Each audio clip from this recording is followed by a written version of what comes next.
Le comportement d'un enfant de Dieu. Le comportement d'un enfant de Dieu. Nous allons parler aujourd'hui du comportement d'un enfant de Dieu. Le comportement que doit avoir un enfant de Dieu, un enfant de Jésus-Christ. Pour être enfant du Seigneur, il faut accepter Jésus-Christ comme Seigneur et Sauveur. Ça veut dire qu'il faut accepter de suivre la parole. Et quand on accepte Jésus-Christ comme Seigneur et Sauveur, on reçoit l'Esprit de Dieu, mes frères et sœurs. Et là, quand on reçoit l'Esprit de Dieu, la parole dit, si vous vivez par l'Esprit, marchez aussi par l'Esprit. Donc, il faut marcher aussi par l'Esprit. Donc, marcher selon la parole de Dieu. Et pas selon les hommes, pas selon l'interprétation des hommes, pas selon les assemblées, les dénominations, les religions, mais selon la parole de Dieu. Faire ce que dit la parole. Et ne pas hésiter à prendre position pour la vérité par rapport à un homme qui soit prophète, pasteur, apôtre. Il faut aussi faire la différence entre les pasteurs de Dieu et les pasteurs du monde, mes frères et sœurs. Les pasteurs du monde ne sont pas les pasteurs de Dieu. Puisqu'ils appartiennent au monde, c'est-à-dire qu'ils appartiennent à Satan, automatiquement ils sont des voleurs, des escrocs, des impudiques. Ils sont toutes sortes de choses. Ce sont des démons. Donc il faut faire très attention à ne pas les comparer. Il y a un endroit dans la Bible où il est dit « ils sont du monde ». Vous voyez? Ils sont du monde. Et c'est pour ça que le monde les écoute. Mais nous, nous sommes de Dieu. Donc, il faut faire très attention. Les pasteurs, les prophètes, les apôtres du monde, ce ne sont pas les prophètes, les pasteurs, les apôtres du Seigneur. Il n'y a pas de communion entre les ténèbres et la lumière. Voilà. Frères et sœurs, nous allons parler du comportement d'un enfant de Dieu. Beaucoup d'entre nous, beaucoup d'enfants du Seigneur sont dans des assemblées. Et le Seigneur disait aux Juifs, aux pharisiens, ce sont des commandements d'hommes. Vous remplacez les commandements de Dieu par des commandements d'hommes. C'est pour ça que dans les assemblées, beaucoup de choses sont faites. Ce sont des choses qui ne sont pas bibliques. N'oublions pas que l'homme a été créé pour dominer. Celui qui est prophète, pasteur, qu'il soit du Seigneur ou pas, ils aiment avoir les adeptes, les fidèles, les enfants du Seigneur sous leur autorité, mes frères et sœurs. Et quand un enfant du Seigneur s'en va, quitte l'assemblée locale, quelquefois ils te disent que non, il ne faut pas avoir de couverture spirituelle. Pour les gens du monde, c'est normal qu'ils parlent de couverture spirituelle. C'est normal. Parce que ce sont des démons. Ils ne sont pas du Seigneur. Vous voyez? Et donc, ce sont des mauvaises doctrines. Ce sont des commandements d'hommes.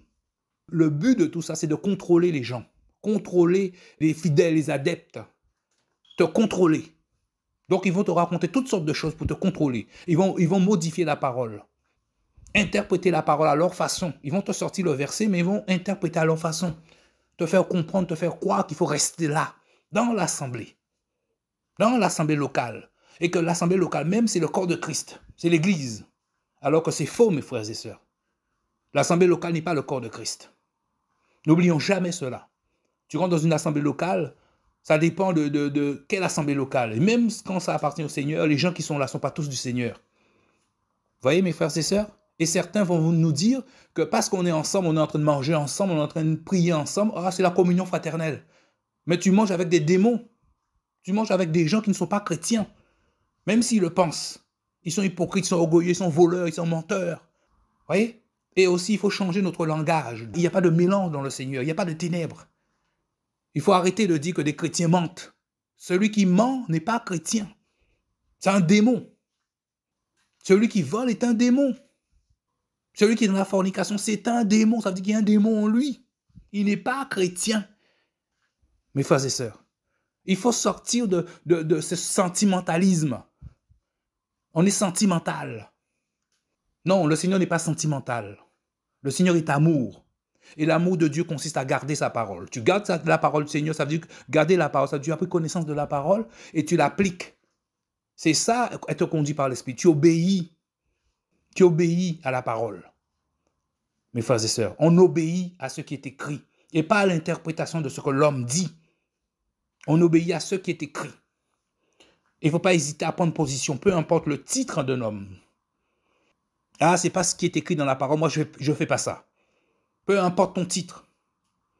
Donc prendre position, obéir à la parole, obéir à Jésus, être conduit par Jésus. Et si, comme la parole dit que l'amour de Dieu consiste à garder sa parole et la parole n'est pas pesante, Si tu vois dans ton cœur, tu as du mal à obéir à la parole, c'est que ton corps n'est pas droit devant Dieu, parce que Dieu est juste. Si la parole devient un poids, parce que la Bible nous dit que l'amour de Dieu consiste à garder sa parole et la parole n'est pas pesante. Donc si la parole est pesante, ça devient un poids pour toi, ça veut dire que c'est ton cœur qui n'est pas droit devant Dieu. Donc tu dois revoir ta conversion, tu dois parler avec le Seigneur pour qu'il t'enlève ces choses dans ton cœur. Voilà mes frères et sœurs. Nous allons parler, comme je disais au départ, de le comportement d'un enfant du Seigneur, le comportement qu'un enfant du Seigneur doit avoir. C'est juste un extrait. C'est pas, je détiens pas la vérité. Je ne suis pas Jésus. Jésus est la vérité. C'est juste un extrait par rapport. Nous allons prendre comme base le psaume 101. Et c'est David qui parle. Mais n'oublions pas que dans la loi, je veux dire dans la première alliance, David disait que Dieu parle à travers lui. Dieu parle à travers lui. Donc David avait reçu l'Esprit de Dieu depuis son plus jeune âge. Il avait reçu l'Esprit du Seigneur. Il agissait selon le Seigneur, mais pas forcément, pas tout le temps. Parce qu'on est dans ce monde où on pense que parce qu'on est enfant de Dieu, on est apôtre. Ça veut dire que tout ce qui sort de notre bouche vient du Seigneur. On aime dire aussi, on se laisse conduire. Oui, on se laisse conduire, mais ce n'est pas tout ce qu'on dit qui vient du Seigneur. On dit aussi des bêtises, mes frères et sœurs. On dit aussi des bêtises. Quand on entend, par exemple, un homme du Seigneur dire qu'il faut aller travailler, on est des fainéants, c'est une bêtise, ça. La parole de Dieu ne dit pas cela, c'est antichrist. C'est antichrist. Et je ne le dis pas juste comme ça. Non, il y a des versets bibliques qui disent que ce n'est pas comme ça qu'il faut faire. Et c'est là aussi, je dis qu'il faut arrêter. Bon, c'est déjà fait, beaucoup de choses ont déjà été faites. Mais de prendre des versets ou des situations et de faire des doctrines avec. Mes frères et sœurs, une doctrine, c'est quelque chose d'établi, on va ni à droite ni à gauche, non. Là où Paul dit que, par exemple, dans une situation bien précise, les Corinthiens, lui, avaient demandé des enseignements dans une situation bien précise, parce qu'ils vivaient en communauté. Quand on vit en communauté, l'un dépend de l'autre. Aujourd'hui, on ne vit plus en communauté comme ça. Chacun est chez soi. Chacun a sa foi. Nous sommes aussi dans la grâce. Chacun vit chez soi. Le monde de Paul, le monde de Pierre, ce n'est pas le même monde aujourd'hui. La parole ne change pas, oui. Mais le Seigneur est vivant. Ce n'est pas un lac. Il est vivant. Il nous fait nous adapter à la situation. Il nous fait nous adapter au monde, au pays, au temps que nous vivons. Vous voyez? Et donc, je disais que là où Paul disait dans une situation bien précise que celui qui ne mange pas, ne travaille pas, ne mange pas, c'est une situation bien particulière. Où deux hommes parmi un groupe, alors ils vivaient en communauté en groupe, ne voulaient pas travailler. En fait, je ne sais même pas s'ils ne voulaient pas travailler, mais en tout cas, ils ne travaillaient pas, ça c'est sûr, mais ils créaient la division. Vous voyez? Ils créaient des querelles. Et Paul disait à ce groupe, mais celui qui, s'ils ne veulent pas travailler, celui qui ne travaille pas ne mange pas, c'est logique. Donc Paul répondait à une situation bien précise. Donc il ne faut pas faire une doctrine avec ça. Il faut obéir à ce que le Seigneur te dit de faire. N'oublions pas, il ne faut pas comparer les pasteurs du Seigneur et les pasteurs qui ne sont pas du Seigneur. Les pasteurs qui ne sont pas du Seigneur, ils seront toujours beaucoup plus nombreux. Ceux qui n'écoutent pas le Seigneur seront toujours beaucoup plus nombreux. Et si je parle de ça aussi, c'est parce que dans la parole, c'est pour ça aussi qu'il faut prendre toute la parole. Dans la parole, le même Paul, dans Corinthiens, disait aussi que le Seigneur a ordonné. Là, c'est dit que Jésus a ordonné que ceux qui annoncent l'évangile vivent de l'évangile. C'est pour ça qu'il ne faut pas juger, condamner les gens qui vivent de l'évangile et leur dire qu'il faut aller travailler, ce sont des fainéants. Donc, il faut rester biblique. Ce n'est pas parce qu'une assemblée nous a appris cela pour répéter ça comme ça. Non, on lit la Bible, il faut vérifier. Il faut vérifier, mes frères et sœurs, ce qui est écrit dans la parole, ce que le Seigneur nous enseigne. Il est vrai que le Seigneur dit que l'intimité de Yahweh est réservée aux justes. On peut avoir beaucoup de connaissances, mais on peut ne pas être intime avec le Seigneur. Et quand on est intime avec Dieu, on a cette relation personnelle avec le Seigneur de tête à tête tous les jours, tout le temps, le Seigneur nous enseigne des choses qu'il n'enseigne pas aux autres ou d'une autre façon. Et c'est comme ça que, pour ma part, le Seigneur me fait rentrer en profondeur dans la parole. J'ai même l'impression par moments qu'il me met dans le contexte, comme si j'entendais ce qu'il disait au moment où il faut. et il me permet que j'explique des choses que peut-être d'autres ne voient pas. Non qu'il n'a pas envie d'expliquer ça aux autres, je n'en sais rien, mais parce que les autres ne sont pas assez intimes avec lui. On préfère écouter l'homme, on préfère que l'homme ou celui qu'on écoute nous lise la parole, nous lise la Bible, nous donne sa version. Non, Dieu a une version pour toi, il a des bonnes œuvres préparées pour toi. Et ces bonnes œuvres, il doit te le dire en tête à tête. Quand le Seigneur te dit quelque chose, il n'est pas obligé d'aller dire ça à un autre, un prophète, une prophétesse, un pasteur, un apôtre, un docteur. Non, c'est toi qui veux parler. Dans le secret, il veut t'expliquer des choses pour toi. Là, on écoute, on aime écouter l'homme. On aime écouter l'homme. Je peux prendre un autre exemple aussi. Dans la parole, le Seigneur parlait aux pharisiens. Et c'est là où le Seigneur disait que vous voulez me tuer? C'est un résumé, hein? Vous voulez me tuer? Vous êtes comme votre père. Vous êtes des menteurs comme votre père. Parce que Satan est le père des menteurs. En fait, c'est le mot qui est écrit là, c'est menteur, c'est pas mensonge. C'est le mot menteur. Satan, c'est le père des menteurs. C'est ça, en fait. C'est le père des menteurs. C'est sa nature de mentir. Et évidemment, les gens qui ont traduit la Bible ont mis mensonge. Parce que peut-être qu'eux-mêmes, c'était des menteurs et ça ne les arrangeait pas de mettre menteur. Mais c'est le même mot quand il l'utilise plus haut, c'est menteur, c'est pas mensonge, c'est le père des menteurs. Donc celui qui ment, automatiquement appartient à Satan. Vous voyez? Et même dans Jean aussi, 1 Jean, où le Seigneur nous dit l'onction que tu as reçue. Vous voyez, mes frères et sœurs, l'onction qui est en toi que tu as reçue. C'est cette onction qui doit t'enseigner. Tu n'as pas besoin qu'on t'enseigne. En fait, ce n'est pas le mot qu'on t'enseigne. Vous voyez, le mot, c'est quelqu'un t'enseigne. Mais j'imagine ces gens aussi qui ont traduit la Bible, qui ont traduit les choses, ne voulaient pas que ça apparaisse. Donc, ils ont mis qu'on t'enseigne. Ils ont gardé un pronom indéfini pour expliquer. Non, le Seigneur dit bien quelqu'un t'enseigne. Parce que c'est Jésus qui enseigne, c'est l'Esprit de Dieu qui enseigne. C'est pour ça que le Seigneur nous fait comprendre qu'il ne faut pas s'attacher à l'homme, mais à l'Esprit. C'est lui notre guide. C'est Jésus, l'Esprit de Jésus. Vous voyez mes frères et sœurs, c'est l'Esprit. On doit s'attacher à l'Esprit de Dieu. C'est l'Esprit qui doit nous conduire. C'est celui qui est conduit par l'Esprit, qui est fils de Dieu. Il ne suffit pas d'avoir l'esprit, d'expérimenter la naissance spirituelle, de recevoir l'esprit. Non, il faut être conduit par l'esprit maintenant, c'est-à-dire obéir à la parole. Obéir à ce que le Seigneur te dit de faire. Mon frère, ma sœur. Donc, il faut commencer à te détacher de ceux qui sont autour de toi. Si tu veux aller au ciel, parce que beaucoup de gens font des choses, ils pensent qu'ils sont avec Dieu. Ils pensent qu'ils sont des chrétiens. Mais ils n'ont pas la crainte de Dieu. Tu ne peux pas être enfant du Seigneur sans la crainte de Dieu. La crainte de Dieu, comme le proverbe le dit, c'est la haine du mal. Vous voyez? La haine du mal. Si tu es hypocrite, tu n'as pas besoin de parler. Tu démontres à Jésus que tu ne l'aimes pas et que tu appartiens à Satan parce que tu manifestes la nature de Satan. Si tu es menteur, c'est la même chose. Si tu es voleur, c'est la même chose. Donc c'est pour ça qu'il ne peut pas y avoir de chrétiens qui mentent. Non, si tu mens, ça veut dire que tu appartiens au père des menteurs. Comme je l'ai expliqué un peu plus haut, le père des menteurs, c'est le diable. Si tu voles, pareil. Il n'y a pas de ténèbres dans le Seigneur. Si tu es ténèbres et tu dis que tu appartiens au Seigneur, comme le dit dans 1 Jean, ben tu es dans le mensonge, tu es dans les ténèbres. Et donc, c'est ça, mes frères et sœurs. Nous allons parler de toute façon, on a commencé à parler du comportement d'un enfant du Seigneur. Et comme je l'ai dit au départ, nous n'allons pas parler de tout parce que nous ne savons pas tout, mais juste quelques détails que le Seigneur dit à travers David dans le psaume 101.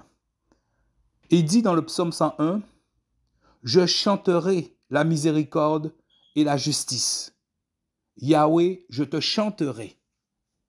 Je chanterai la miséricorde et la justice. Yahweh, je te chanterai. » Donc, on comprend aussi par là que, comme il dit « je te chanterai », et dit « je chanterai plus haut la miséricorde et la justice ». Donc, ça veut dire que quand tu agis justement, de manière juste, quand tu uses de miséricorde, tu agis selon le Seigneur.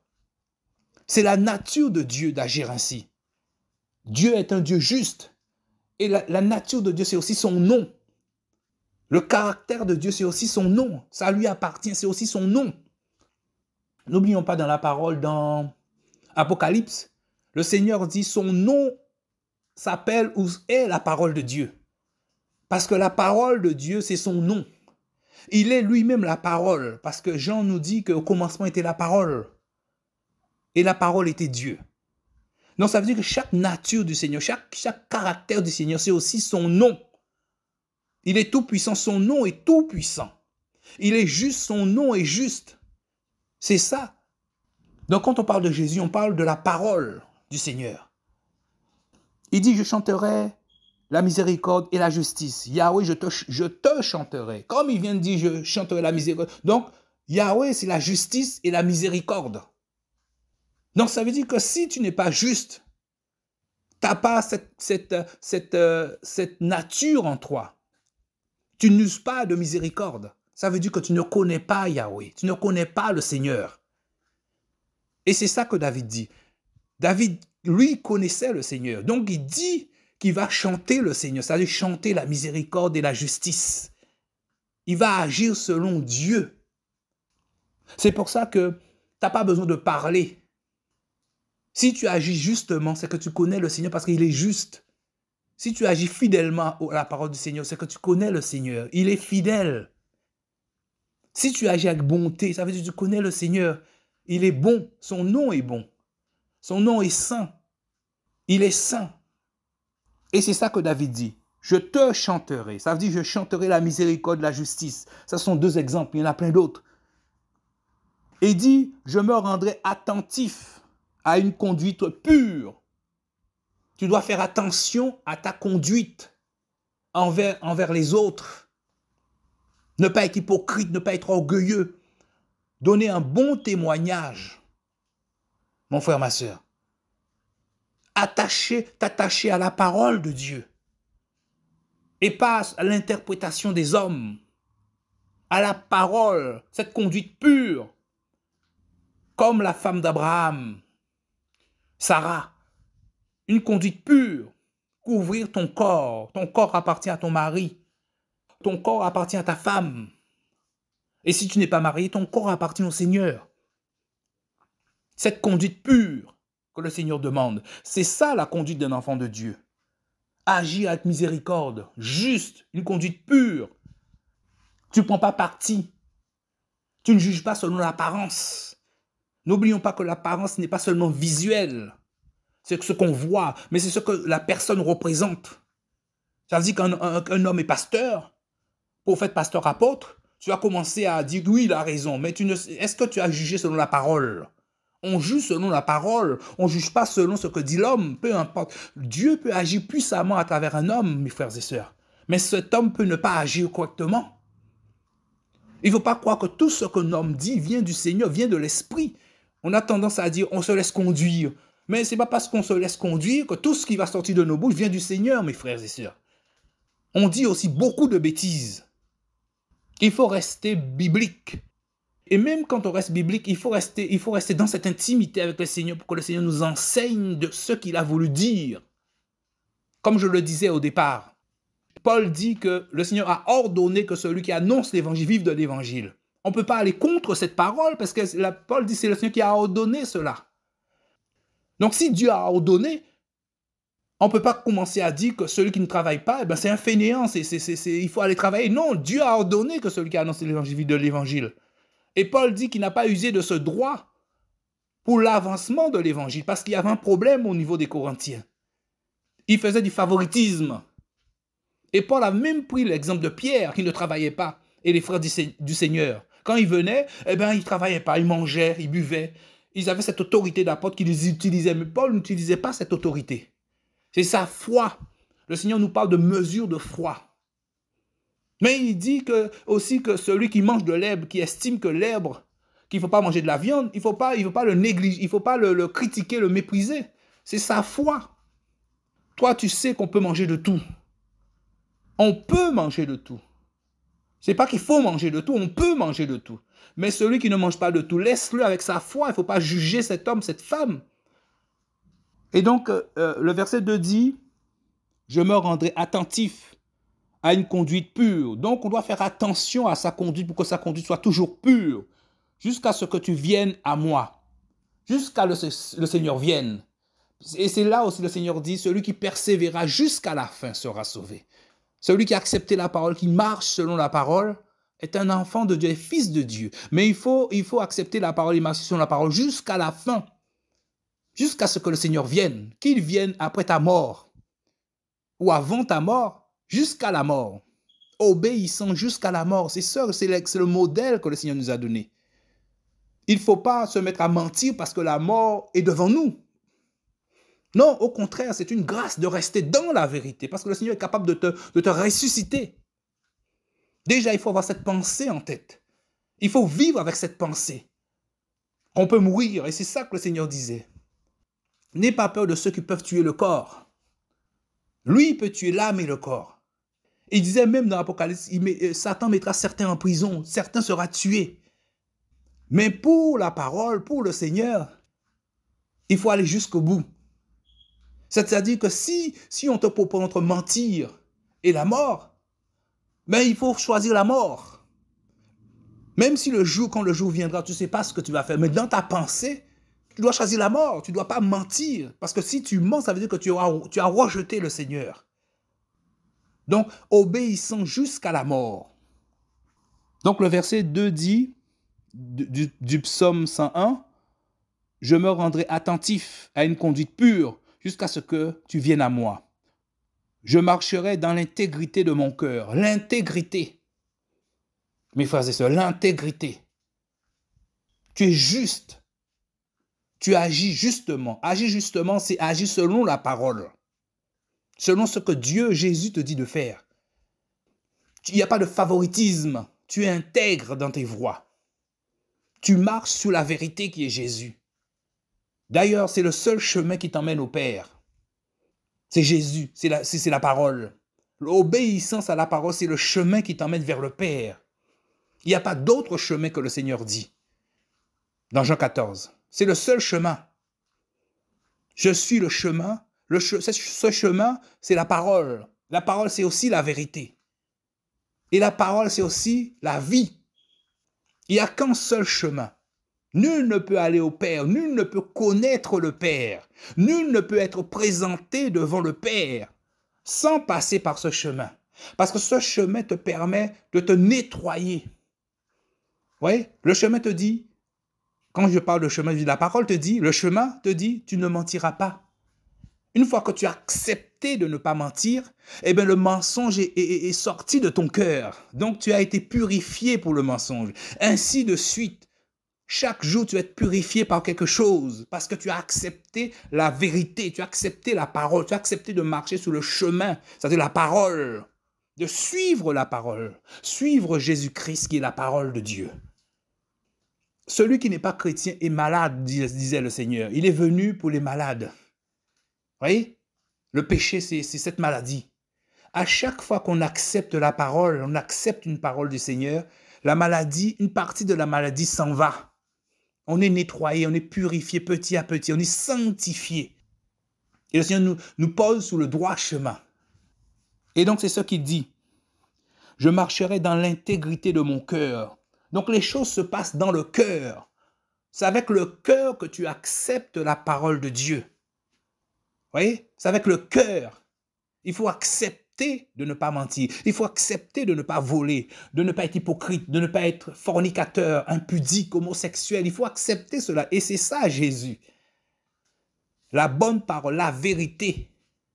Donc c'est dans ton cœur que tu acceptes la parole et tu professes de ta bouche, mais c'est dans ton cœur. La parole du Seigneur est acceptée du cœur. C'est pour ça que le Seigneur dit, protège ton cœur plus que tout. Il dit, l'intégrité de ton cœur, de mon cœur, au milieu de ma maison. Je marcherai dans l'intégrité de mon cœur, au milieu de ma maison. Donc il faut marcher dans ce que le Seigneur a mis dans ton cœur. C'est le Seigneur qui purifie ton cœur, mais en acceptant le Seigneur comme Seigneur et Sauveur. Ça veut dire que tu as accepté la parole comme ton seul maître. Le Seigneur veut dire le maître. Le mot sauveur veut aussi dire libérateur. Ça veut dire que le Seigneur t'a libéré de la puissance du mal, la puissance de Satan.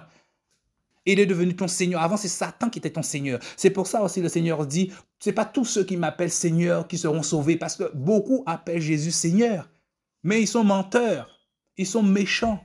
Donc ça veut dire que le fait d'être menteur, méchant, hypocrite, orgueilleux, ça veut dire que tu as un autre maître. Je ne sais pas, Jésus n'est pas ton maître. La parole n'est pas ton maître. Ça veut dire que tu n'obéis pas à la parole. Ça veut dire que tu obéis à une autre parole, une autre semence. Donc, c'est l'autre semence qui est ton maître. Et c'est pour ça que Jésus dit, voici ceux qui sont de moi. Ce sont ceux qui obéissent à ma parole. Et quand tu obéis à la parole du Seigneur, ça veut dire que la parole est ton maître, ton Seigneur. Et donc, automatiquement, il est aussi ton sauveur parce qu'il va te libérer du mensonge. Il va te libérer de la fornication, de l'impudicité. Il va te libérer de l'orgueil, de l'hypocrisie, cette parole, parce que tu as accepté la parole. Le verset 3. Je ne mettrai point devant mes yeux les choses de Bélial. Ça veut dire qu'il faut faire attention à ce que tu vois. Les choses de Bélial, c'est-à-dire les choses méchantes, les choses du mal. Et on sait qu'à la télévision, il y a beaucoup de choses qu'on voit. Les yeux, ce sont des portes, comme les oreilles. La bouche, ce sont des portes qui permettent, les portes de ta maison. N'oublions pas que nous sommes des maisons. Nous sommes un temple. Et l'Esprit de Dieu habite en nous. Jésus habite en nous. Donc, si tu commences à regarder des choses qui ne sont pas correctes, qui ne sont pas bien séantes, les choses vont rentrer en toi. Donc, il faut faire attention à ce que tu regardes. Si tu vois qu'un sujet commence à attirer ton attention et te faire parler, et tu commences à vouloir faire un choix, à vouloir condamner quelque chose, ça t'incite à parler. Plus tu parles, plus tu vas dire des bêtises. Eh bien, tu éteins ta télé, mon ami. Oui, tu vois ce que je veux dire? C'est pour ça qu'il faut faire très attention à ce qu'on voit. Ce sont des semences. C'est comme comment dire ça encore? C'est Satan qui t'envoie des choses. Voilà, c'est comme un appât. En regardant cela, automatiquement, tu vas agir parce que tu hais l'injustice. Tu verras cette injustice à la télé, tu vas commencer à parler, mais petit à petit, ça va prendre place dans ton cœur. Et ce n'est pas le but. Donc, tu dois éteindre ta télé pour que tu ne vois pas des images que tu ne dois pas voir. Parce que les images là vont rester dans ta tête. Tu vois des choses que tu ne dois pas voir. Tu dois détourner ton regard. C'est ça que le Seigneur dit. Faire attention à ce que tu vois. Ne pas mettre des choses de Bélial, des choses méchantes devant toi. Des situations méchantes, des choses que ce sont des appâts que Satan va essayer de toucher, faire toucher ton cœur. Il utilise beaucoup les émotions et les sentiments. Jésus n'est pas sentimental, mes frères et sœurs. Non, il n'est pas sentimental. Parce que tous ceux qui sont dans le péché, s'ils meurent dans le péché, tous iront dans le feu éternel. Qu'ils soient enfants, petits, moyens, grands. Dans Apocalypse 22, 21, la parole nous dit que, Jean nous dit qu'il a vu les petits et les grands se tenir devant Dieu pour le jugement. Non, Dieu est amour. Et l'amour de Dieu consiste à garder sa parole, à obéir à sa parole. Tout simplement. Il dit, au verset 3, « Je ne mettrai point devant mes yeux les choses de Bélial. J'ai en haine les actions de ceux qui se détournent. » Forcément, ceux qui se détournent du Seigneur, eh bien, leurs actions n'est pas bonnes. Ça veut dire qu'une fois qu'ils se sont détournés du Seigneur, eh bien, ils appartiennent à Satan. Ils appartiennent au mal. C'est pour ça qu'il ne faut pas comparer, il faut faire attention de ne pas mélanger surtout les enfants de Dieu et les enfants qui ne sont pas du Seigneur. Les pasteurs de Dieu et les pasteurs qui ne sont pas du Seigneur. Et faire un mélange. Non, les pasteurs qui ne sont pas du Seigneur, ce sont des pasteurs du monde. Ils appartiennent à Satan. Automatiquement, ils feront le mal. Ils vont raconter une autre histoire. Ils vont s'attacher aux choses que Satan a mis dans leur cœur. On va s'attacher aux bâtiments. On va s'attacher à l'apparence. N'oublions pas, dans Timothée, le Seigneur nous dit que l'homme sera idolâtre de lui-même. Donc le culte de l'apparence. Nous sommes de Dieu, le Seigneur disait. Dans un épître. Nous sommes de Dieu. Mais eux, ils sont du monde. Et c'est pour ça que le monde les écoute. Parce qu'ils sont du monde, ils ne sont pas de Dieu. Donc, ils ne vont pas t'écouter. Tu peux beau faire tout ce que tu veux pour essayer. Non, tu ne peux changer personne. Il faut faire attention à sa foi. Il ne faut pas rester dans les sentiments et vouloir changer les gens. C'est Jésus qui touche les cœurs. C'est Jésus qui convainc les cœurs. Tu es là juste pour annoncer l'évangile. Si c'est ton rôle. Le Seigneur te dit, Paul disait aussi, le Seigneur disait à travers Paul que celui qui est là pour annoncer l'évangile, qu'il annonce l'évangile. Chacun a son rôle. Vous voyez?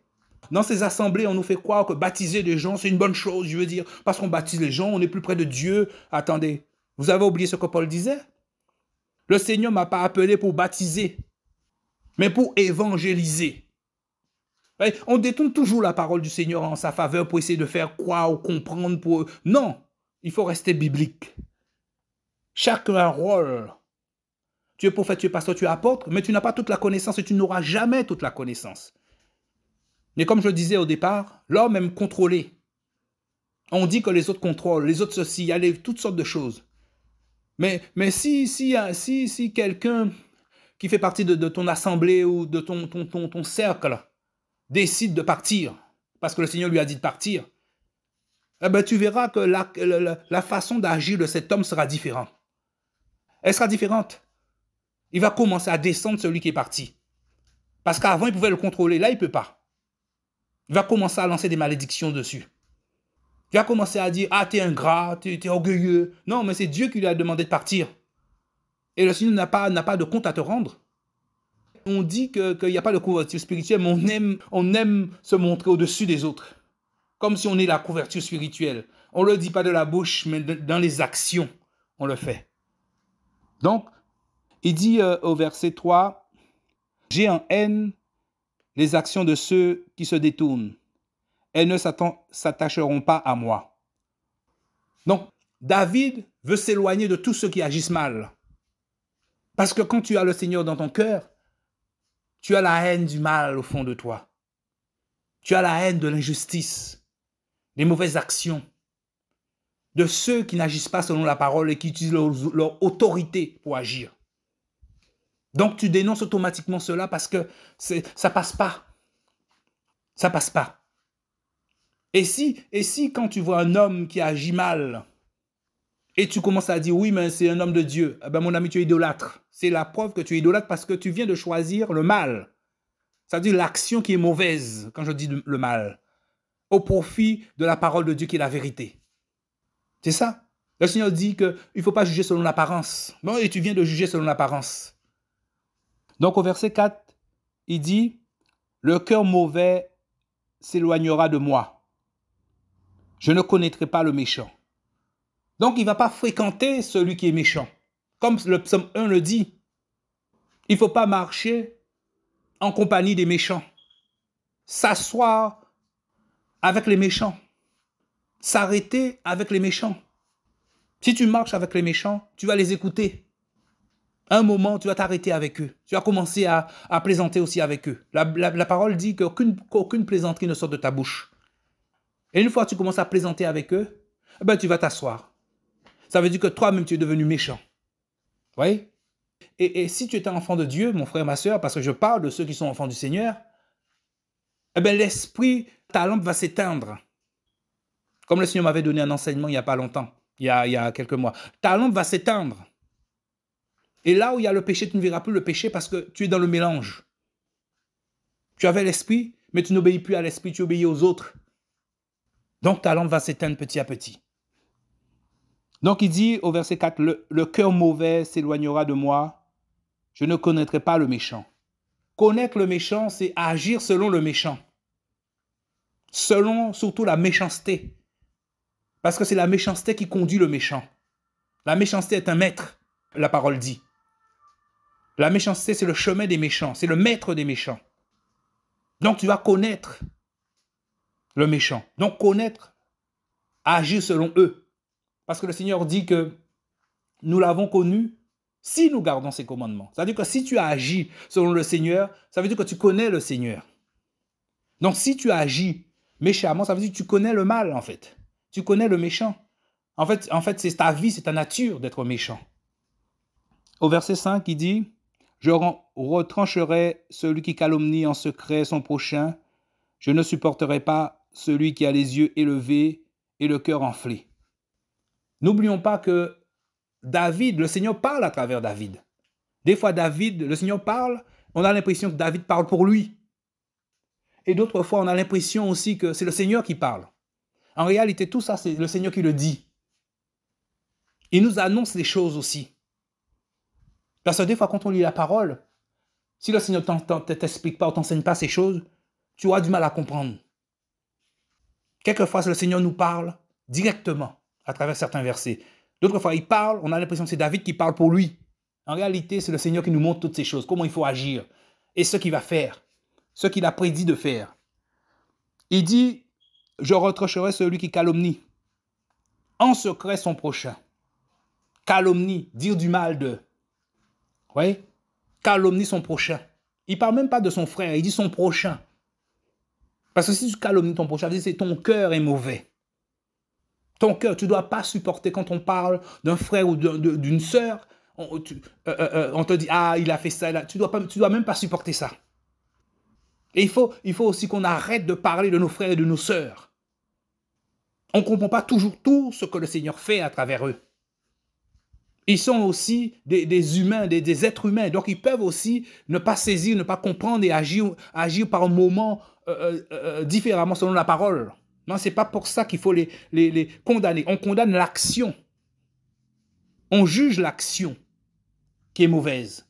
Parce que nous, on reste toujours dans la vérité. On veut rester toujours dans la vérité. Donc, on juge l'action. L'homme, le Seigneur va le juger, va le condamner, va faire ce qu'il a à faire. Quand je dis l'homme, c'est aussi la femme, bien sûr. Donc, il dit, la calomnie, ça montre aussi que la calomnie, c'est les ténèbres.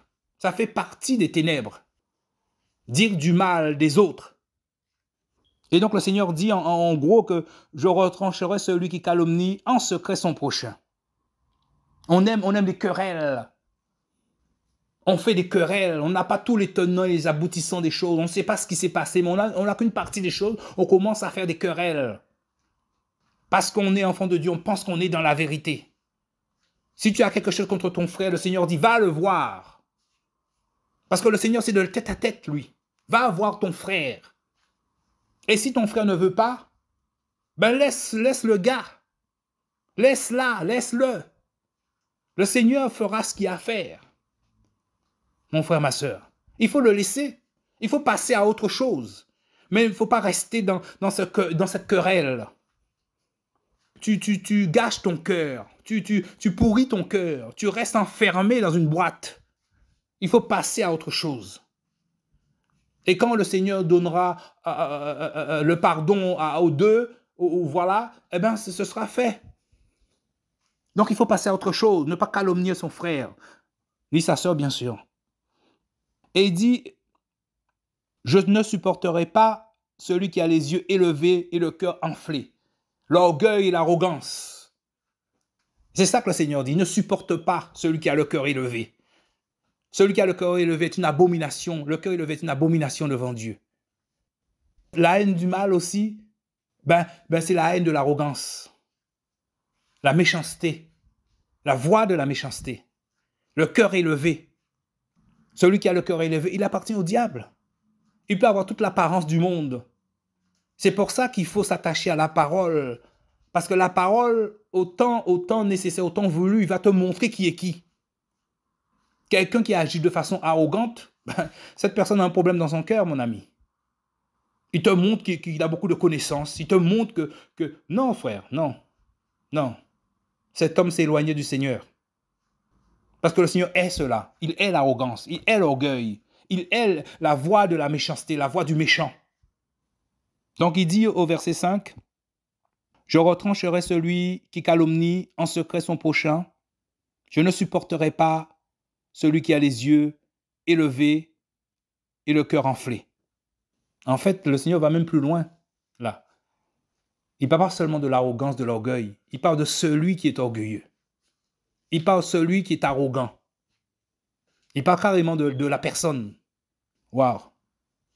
Pas seulement du péché, mais il parle du pécheur. Alors, mon ami, si l'un d'entre nous est dans ces choses, il faut prier le Seigneur pour qu'il nous enlève ces choses. On n'a pas besoin de connaître toute la Bible, mes frères et sœurs, de connaître tout ce qui se passe dans la parole. Le plus important, c'est de s'attacher à Jésus, s'attacher à la parole et de faire les choses que le Seigneur nous demande de faire, tout simplement, à ton niveau. Le Seigneur disait et dit, celui qui est fidèle dans les petites choses sera aussi dans les grandes choses. Il faut commencer par des petites choses. Ne pas vouloir faire de grandes choses alors que son cœur n'est pas encore prêt. On n'a pas encore été purifié comme il faut. À chaque niveau de purification, le Seigneur nous donne des choses à faire. Et ce n'est pas parce qu'un homme est là depuis 5, 10, 15, 20, 30 ans il connaît forcément plus de choses que toi. Le Seigneur nous a montré, dans toute la parole, il nous montre qu'il prend des hommes vils, pas ceux qui ont de grandes connaissances. Parce que ceux qui ont de grandes connaissances, l'orgueil commence à prendre place. Ils commencent à se prendre pour des chefs. Et sans se rendre compte, ils deviennent des gourous. Donc, sois fidèle dans les petites choses. Ne cherche pas ce qui est élevé, nous dit la parole, mais ce qui est simple. C'est le Seigneur qui va t'élever au moment favorable, quand il aura décidé, si c'est sa volonté, bien sûr. Le verset 6 dit, « J'aurai les yeux sur les fidèles du pays, afin qu'ils demeurent avec moi. Celui qui marche dans la voie de l'intégrité me servira. » L'intégrité. Le Seigneur a les yeux fixés sur nous, sur ses enfants. Toujours rester dans la justice, dans la parole. La justice, c'est la parole. Agir selon la parole.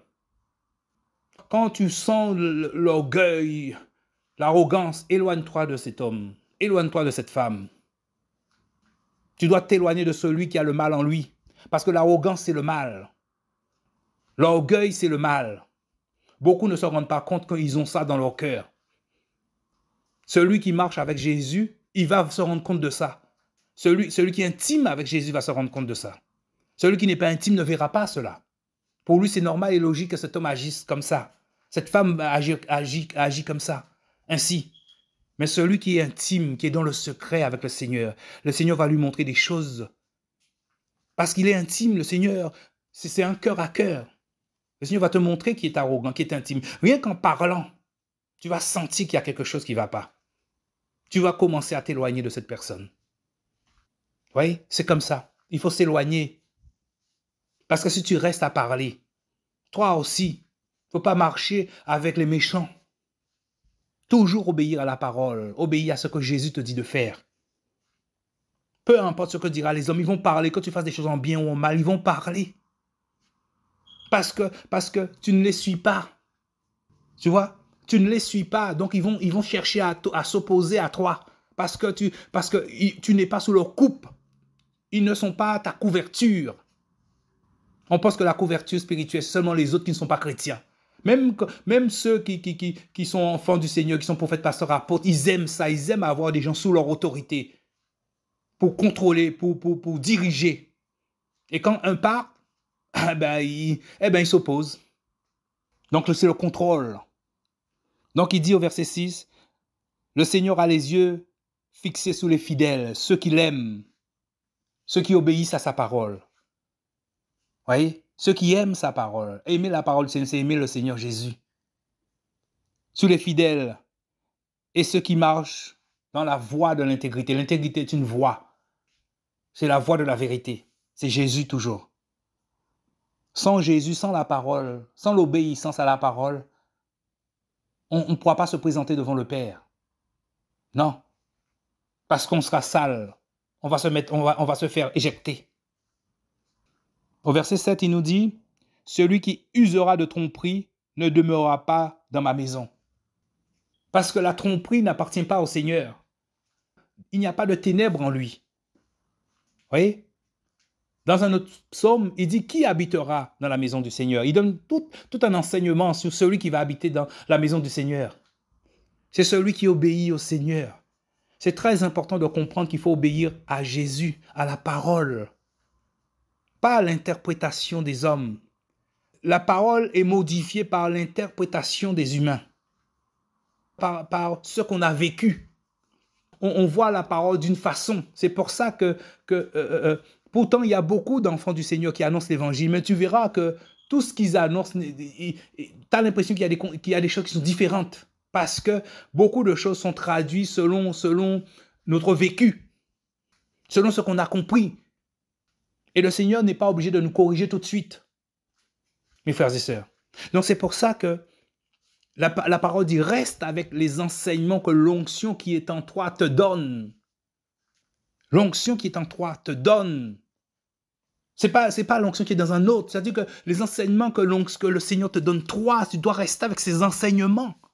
Pas ce que le pasteur, le prophète, l'apôtre dit. Non, les enseignements que Dieu t'a donnés à toi. Parce que le Seigneur va te faire vivre des choses qui va te permettre de dire des choses. Et vérifier selon la parole aussi. Ouais, c'est pour ça qu'aujourd'hui, on parle beaucoup de la communion, depuis des années, on parle beaucoup de la communion fraternelle. Mais ce n'est pas ça que le Seigneur me montre. Donc c'est pour ça que moi, je reste avec les enseignements que Dieu me donne. On nous fait croire que parce qu'on mange, on boit ensemble, on prie ensemble, nous sommes en communion. Mais vous plaisantez, mes frères et sœurs. Vous plaisantez. Tous ceux qui sont dans l'assemblée là, le lieu là, tous ne sont pas chrétiens. Il y a des démons là. Donc comment tu peux être en communion avec un démon? Donc ce n'est pas la communion fraternelle. Et d'ailleurs, la parole le dit. On m'en veut, comme on est sentimental, on pense que nous sommes tous frères et sœurs. Et beaucoup de gens se font détourner.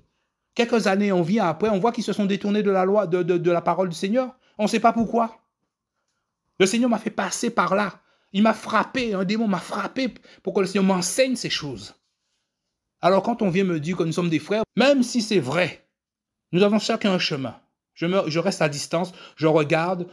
Si le Seigneur nous fait faire des choses ensemble, gloire à Dieu. Mais chacun a un chemin. Tôt ou tard, le Seigneur va nous séparer. C'est comme ça. Il faut que le Seigneur me dise que tu es mon frère. Parce que je ne peux pas agir comme ça avec des gens sans savoir parce qu'on prie ensemble. Même si ça fait 5 ans, 10 ans, 20 ans. Mais si le Seigneur ne me montre pas ton cœur, il ne me montre pas que tu es mon frère. Il ne me dit pas que c'est mon fils. Eh bien, on va parler, il n'y a pas de problème. Mais ne crois surtout pas que je vais obéir à ce que tu vas me dire. Et même si tu es mon frère, si le Seigneur ne me dit pas de faire ce que toi, ça vient de lui. Et puis quand quelque chose vient du Seigneur et cette chose est dite par un frère ou une sœur, il faut comprendre qu'il y a une communion qui se passe.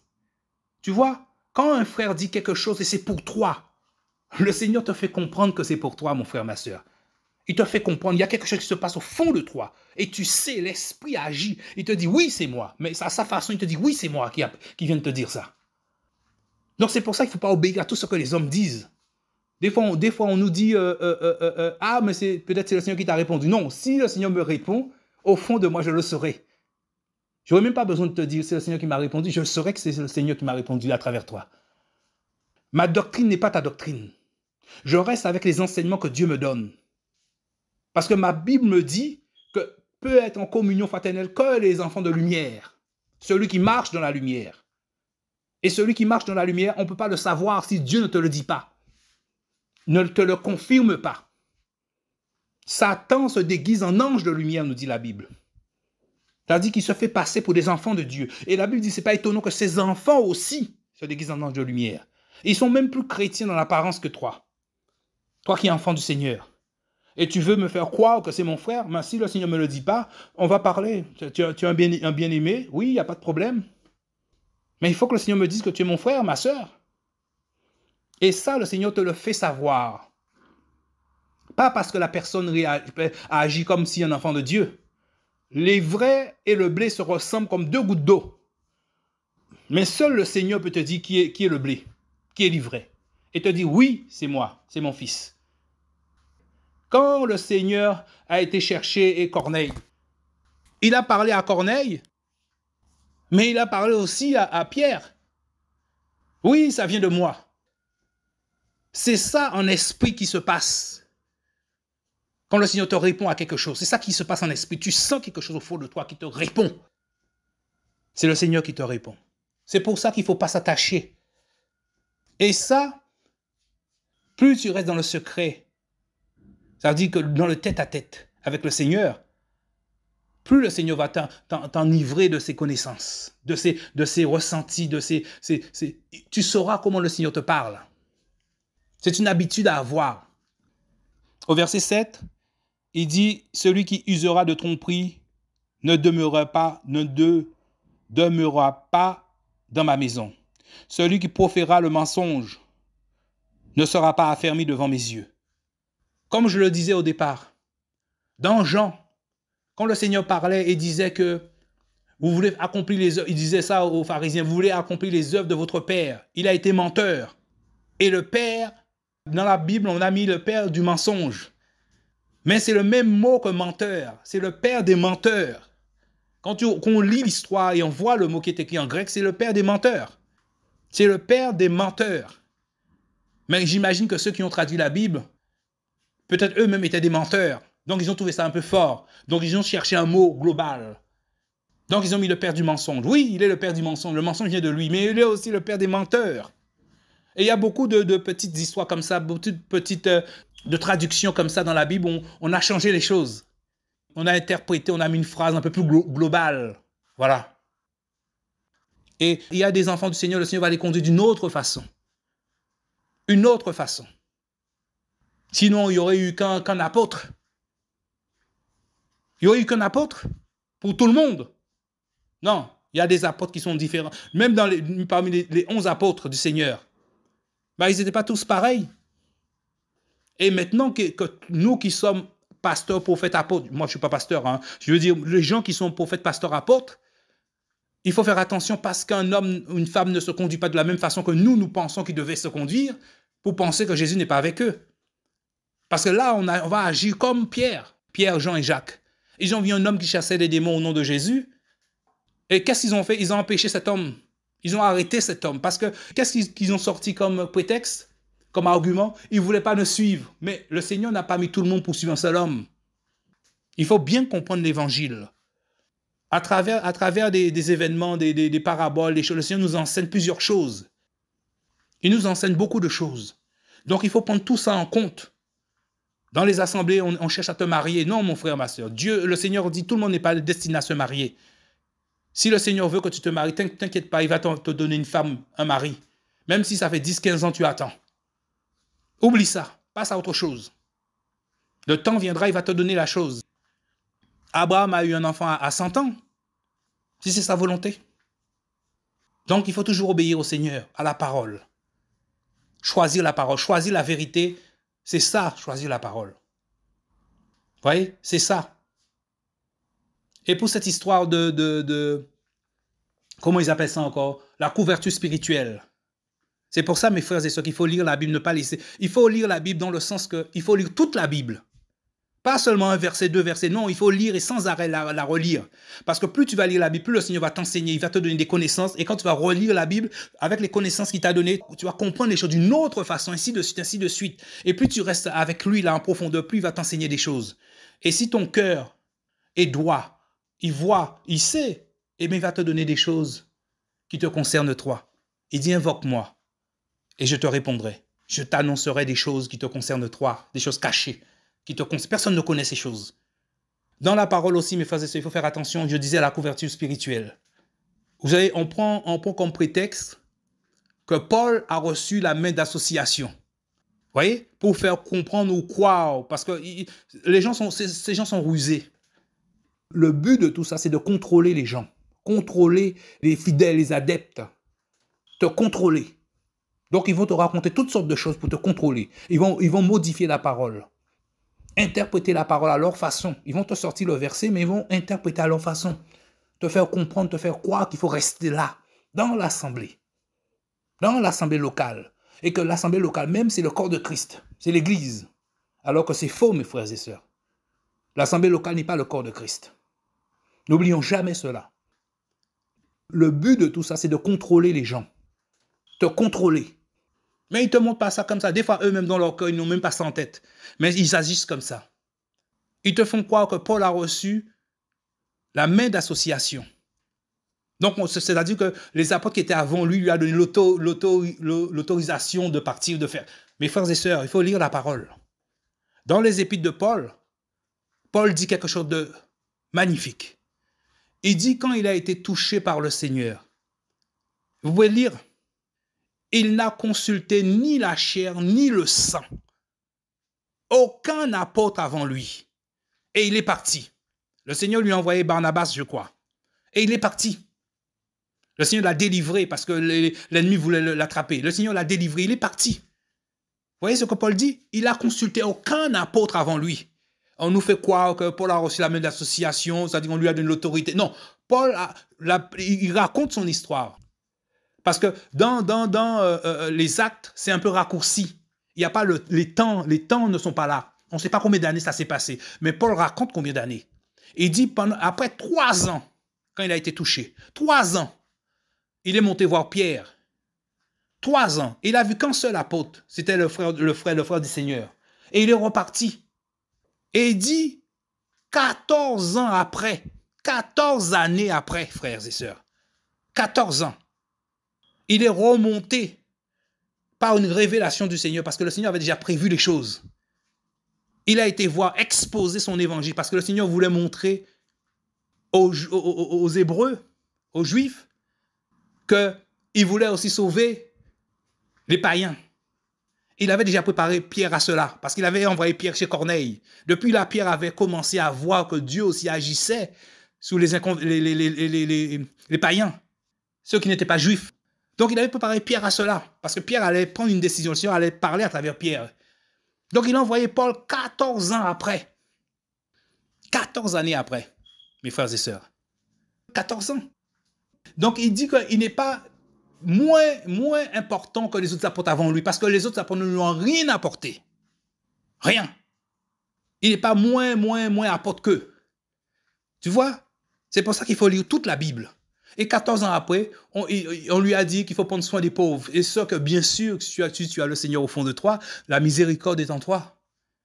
Le Seigneur est là. Il a dit l'esprit qui agit sur Pierre avec des miracles extraordinaires, c'est le même esprit qui agit en moi. Donc, il n'a rien. Aucune différence entre eux. Lui, les apôtres qui étaient avant eux, c'est-à-dire les apôtres du Seigneur, qui a marché avec le Seigneur, et lui. Donc, 14 ans après. Donc, il dit bien qu'il a constitué la chaîne de sang. Alors, mon frère, ma soeur, si Dieu te touche, tu n'as pas besoin d'aller dans une assemblée locale. Vous voyez, tu n'as pas besoin de te mettre sur la couverture d'un homme parce qu'un homme, le Seigneur agit puissamment à travers un homme, il fait des miracles, il fait des choses. Non, frère. Demande au Seigneur ce que toi, tu dois faire. Quand le temps viendra, le Seigneur va toujours te dire ces choses-là. Parce que les enfants du Seigneur qui doivent agir selon le Seigneur les a choisis depuis l'éternité. C'est lui qui élève, c'est lui qui abaisse. Mais toutes ces choses, tous ces enseignements, le Seigneur va te le donner. Tu dois t'attacher à la parole, à cette intimité avec le Seigneur. Et là, le Seigneur va te révéler des choses. Donc, je lisais au verset 7, « Celui qui usera de tromperie, la tromperie, c'est le mensonge. » C'est le mensonge. Ça veut dire que son cœur est rempli de mensonges. Il n'y a pas de place pour le Seigneur si il y a la tromperie dans ton cœur. Ça veut dire que tu n'as pas la crainte de Dieu, tu appartiens au diable. D'ailleurs, c'est ça que le Seigneur dit, celui qui pêche, qui pratique le péché, ben, il appartient au diable. Et le péché d'un homme, on ne le voit pas tout de suite. Il y a certains péchés qu'on voit tout de suite. Et c'est là où on se fait tromper en pensant que, mais il est de Dieu parce que celui-là, tu as vu son péché. Mais lui, là, il est dans le secret, là, tu vois rien du tout. Alors, il faut arrêter de penser que parce que quelqu'un a une position d'adorateur, une position d'humilité, il appartient au Seigneur. Et commencer à dire que nous sommes en communion fraternelle. Quelle communion fraternelle, frère? Il faut rester biblique. La parole est claire. Si nous marchons dans la lumière, comme Dieu est lumière, nous sommes en communion les uns avec les autres. Dans ce verset, c'est la définition de la communion fraternelle. Il ne faut rien rajouter. Le Seigneur dit, ne rajoutez rien à ma parole, n'enlevez rien. Donc, on va commencer à vous dire, parce qu'on est dans une même salle, une assemblée de maison, nous sommes en communion, nous sommes frères et sœurs. C'est une plaisanterie, vous plaisantez, frère. Ne vous laissez pas tromper par ce genre de belles paroles. Parce que quand on rentre dans une assemblée, c'est comme s'il y a un esprit d'envoûtement. Dès que tu rentres, tu vois la gentillesse des uns et des autres, tu veux plus sortir de là. Tu sens comme si tu rentrais chez toi. Il y a un esprit, il y a comme un environnement d'apaisement. Tu crois que le diable, quand il vient avec des cornes? Mon frère, ma sœur, prends soin de ton âme, de ton cœur. Reste attaché à la parole. C'est ça le plus important. La parole, c'est Jésus-Christ. Jésus-Christ n'est pas seulement la parole, il est la parole vie. Parce que beaucoup ont des versets bibliques, ils ont la parole. Donc, ils ont une certaine parole, mais ils sont dans la mort. Parce que la Bible, la parole dit aussi que la lettre tue, mais l'esprit donne la vie. Celui qui n'est pas conduit par l'esprit, il a la mort est en lui. Non, qu'il n'a pas l'esprit forcément. Non, mais il n'obéit pas à l'esprit. Donc, il n'est pas fils. Donc, il marche selon la chair. Donc, la lettre tue. Je me souviens, j'avais raconté cette histoire. Un témoin de Jéhovah était venu devant moi. Le Seigneur m'avait fait comprendre beaucoup de choses. À chaque fois, cet homme ouvrait la bouche. C'est comme si je savais exactement ce qu'il allait dire. Tout ce qu'il allait dire, toute la pensée qui sortait en une seconde, 2 secondes, toute la pensée qui sortait. C'est comme si c'était la mort qui sortait de sa bouche. Et il ne comprenait pas ce que je racontais. Il a beaucoup de versets bibliques, beaucoup de versets. Il va te sortir des versets à tort et à travers. Quand on dit à tort et à travers, ça dit qu'il va te sortir des versets pour donner l'explication. Mais le Seigneur me montrait déjà tout ça. Il me montrait. Ce sont des versets bibliques, tout simplement. Mais c'est la mort qui sort de sa bouche parce qu'il n'a pas l'esprit et il n'est pas conduit. Donc, s'il n'a pas l'esprit, il peut être conduit par l'esprit. Donc, il n'est pas fils de Dieu. Donc, je relis en fait le verset 7. Il dit « Celui qui usera de tromperie ne demeurera pas dans ma maison. Celui qui proférera le mensonge ne sera pas affermi devant mes yeux. » Satan, c'est le père des menteurs et aussi le père du mensonge. Le mensonge vient de lui. Les menteurs viennent de lui. Tu es menteur, ça veut dire que ta source, tu le reçois de l'arbre du mal. L'arbre de la méchanceté. Tu es perfusé par le mal. Donc celui qui a un mauvais cœur, aucune chose de bien ne peut sortir de sa bouche. Il faut comprendre cela. Ta parole sera pervertie. Les démons qui sont en toi vont pervertir ta parole. Ce sont des rusés, ce sont des menteurs. Donc avant de vouloir faire plein de choses pour Dieu, reste dans la présence du Seigneur pour que le Seigneur te purifie, te façonne, te sanctifie, te nettoie. Et mon ami, si le Seigneur te fait sentir l'odeur des démons, tu comprendras un peu mieux. Tu comprendras à quel point que celui qui ment, qui vole, à quel point à l'intérieur, tu peux mettre tous les parfums du monde, mais c'est une odeur spirituelle. C'est terrible. À quel point c'est la mort. C'est une odeur de nauséabonde.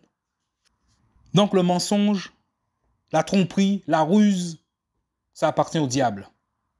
Donc, ce n'est pas étonnant que ces enfants aussi agissent de la même façon parce que chacun est là pour manifester le caractère de son Seigneur. Jésus est ton Seigneur, tu vas manifester les caractères de Jésus. Vous voyez? La justice, la miséricorde, marcher droit, marcher dans la pureté, ta conduite va être pure, tu vas te séparer du mal, séparer des méchants. Voilà. Et plein d'autres choses. Le verset 8 dit... Je retrancherai chaque matin tous les méchants du pays, afin d'exterminer de la cité de Yahweh tous les ouvriers d'iniquité. C'est ça que le Seigneur va faire. Il n'y a pas de place pour les ténèbres dans la maison de Dieu, dans la maison du Seigneur. Donc le méchant va être mis dehors, jeté dans le feu éternel. Et quand je dis méchant, des fois on dit méchant, mais les gens pensent que la méchanceté c'est seulement agir, se battre, tuer quelqu'un. Non, le Seigneur dit celui qui est son frère, est son prochain, est un meurtrier déjà. Celui qui pense à quelque chose de mauvais dans son cœur a déjà commis le péché. Parce que les choses sont spirituelles avant tout, tu n'as pas besoin d'agir. Quand tu agis, ça veut dire que tu es déjà mort. Ça veut dire que les choses ont été consumées dans ton cœur avant. Tu pêches déjà dans ton cœur avant. Donc c'est ce comportement que le Seigneur demande à tous ses enfants. Vous voyez? Agir selon la justice. C'est-à-dire, la justice, c'est la parole. Tous les jours, agir selon la justice. Faire attention à ses voies. Faire attention à ses voies. S'examiner pour voir si on est encore dans la foi. C'est-à-dire, si on obéit à la parole. C'est ce comportement que le Seigneur demande tous les jours.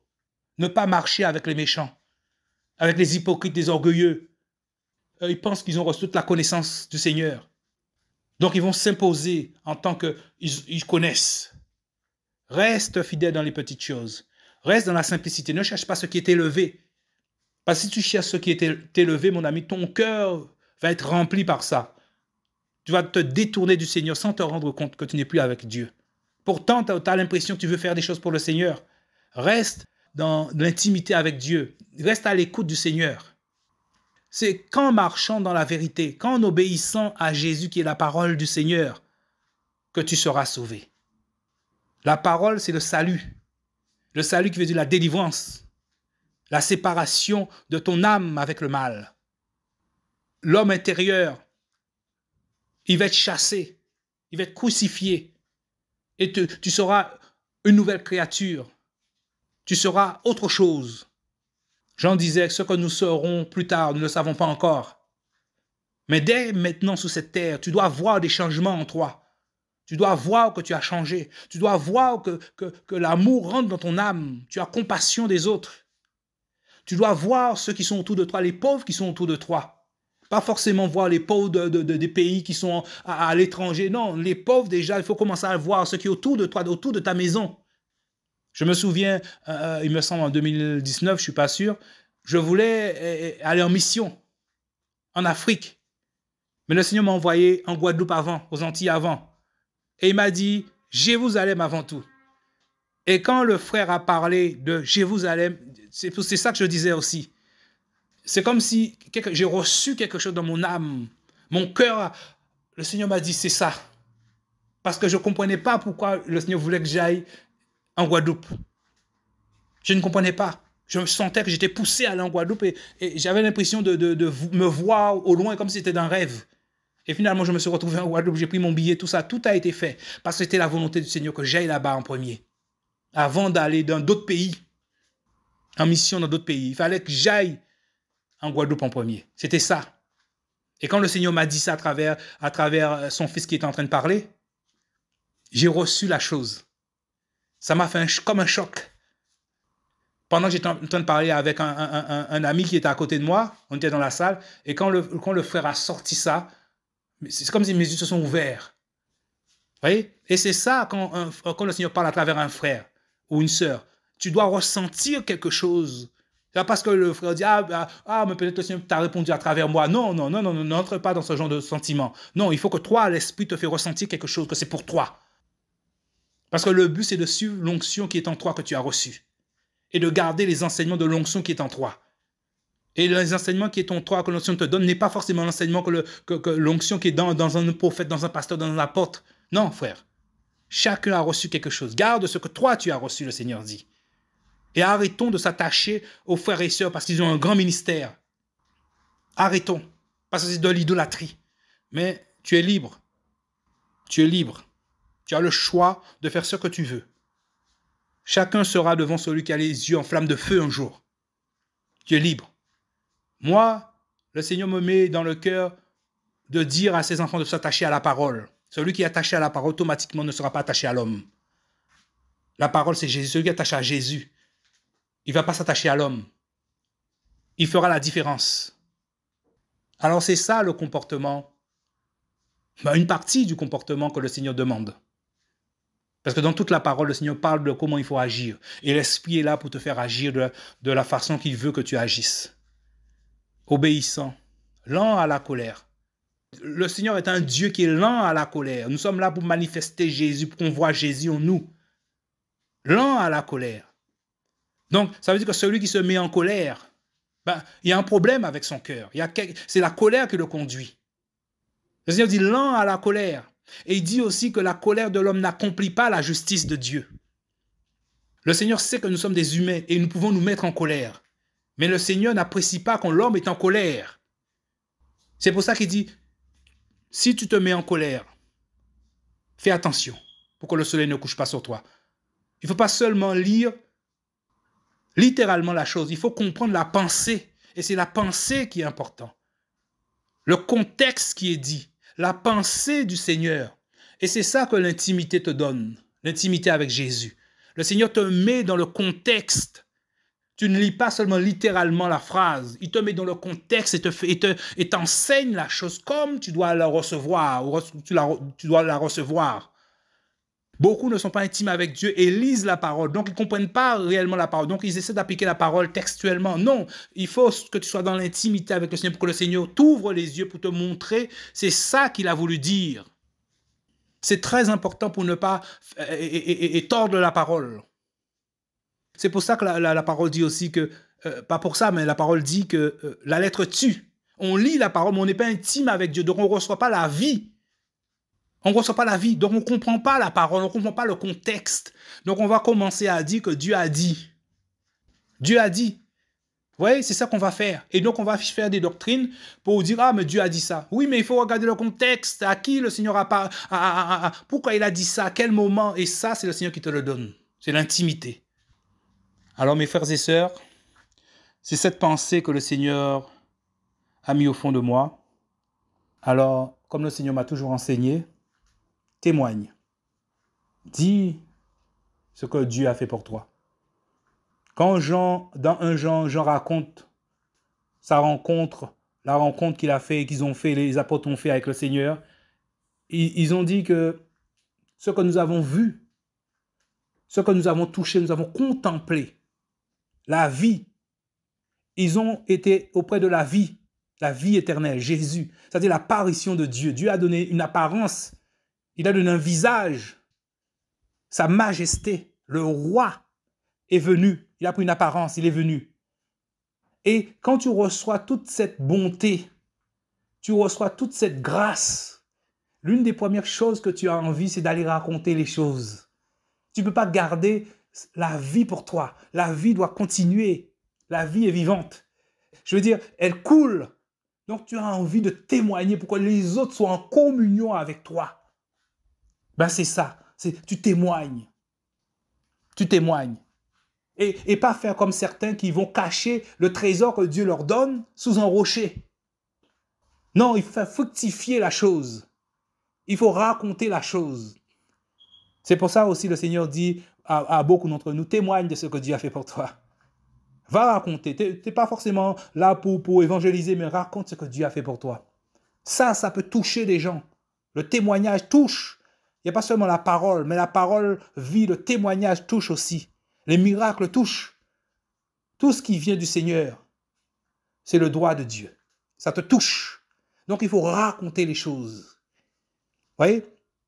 Et quand tu acceptes les choses, tu as accepté de suivre Jésus, suivre le Seigneur, marcher selon l'Esprit de Dieu. Tu deviens enfant de lumière. Et tu es automatiquement en communion avec tes frères et sœurs. Même s'ils sont dans le monde entier, tu ne verras jamais de tes yeux. Et pas faire comme les assemblées font croire aux gens que parce qu'on est réunis au même endroit, nous sommes en communion fraternelle. Mais il n'y a pas de communion entre les ténèbres et la lumière. Donc ceux qui sont rassemblés là, il y a aussi les ténèbres sont là. Donc tu ne peux pas être en communion avec eux. Le Seigneur même nous dit qu'il y a le blé et l'ivraie. Donc ce sont des fausses doctrines, ce sont des commandements d'hommes. Ce sont des commandements d'hommes. C'est ça. Témoigne de ce que Dieu a fait pour toi. Le comportement est très important. Ton comportement. T'éloigner du mal. T'éloigner des choses mauvaises. Parce que ça agit sous ton cœur. Ça peut permettre que tu ouvres des portes. Tu vois? Donc c'est pour ça que dès que tu vois quelque chose qui met l'amertume, qui commence à mettre la rancœur dans ton cœur, tourne le dos à ça. Il ne faut pas attendre que ça rentre dans ton cœur. Dès que tu sens que ça t'irrite, va autre part. Éteins la télé, c'est la télé, la radio, un frère, si tu écoutes quelqu'un qui se dit frère, un enseignement où on demande à faire le mal sur les autres. Non, fuis. Et c'est ça que le Seigneur dit. Fais attention à ce que tu vois, à ce que tu regardes, à là où tu es, à qui tu fréquentes, à ce que tu entends. Que le Seigneur soit béni. Merci Seigneur pour ces paroles, Papa. Merci pour cette nouvelle journée, Seigneur. C'est toi qui conduis toutes choses. Merci de nous garder dans ta maison, Papa. Merci pour mes frères et sœurs. Merci pour nos familles, Seigneur. Merci de nous garder des hommes méchants, des individus méchants. Merci pour ta parole, Seigneur. Que ta parole soit glorifiée. Au nom de Jésus. Amen.